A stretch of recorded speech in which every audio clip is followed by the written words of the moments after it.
এই যে ভাই শালিকটার দেখতে পাচ্ছেন না, এই শালিকটার জামাই আরেকটা শালিকের সাথে পরকিয়া করতেছিল। তো ওই টাইমে ও দেখে ফেলাইছে।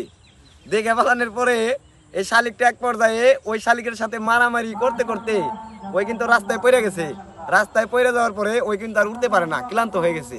তো তখন আমি ধরার পরে এই শালিকটারে একটু রেস্ট করাইছি। রেস্ট করানোর পরে এখন আমি শালিকটারে মুক্ত আকাশে উড়িয়ে দিব, ঠিক আছে? কি বলেন আপনারা? আর তোর তোর যে সঙ্গী পরকিয়া করছে তারে যায় বাড়ি যায় জ্ঞান দিবি ভালো করে। তুমি আর পরকিয়া করো না, আমার ভিতরে তো সহ্য হয় না, আমার সহ্য হয় না। তাই আমি ঝগড়া করতে করতে মানুষের কাছে ধরা পড়ে গেছিলাম। মানুষ কিন্তু ভালো মানুষ দেখে ছাইড়া দিছে।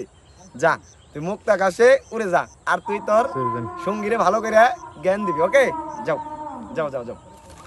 দেখা দেখা দেখা ওই যে শালাই খুশি, খুব খুশি, খুব খুশি, যাওয়ার পরে খুব খুশি, একবারে সুদা সুদা মারতে গেছে গা। ওকে।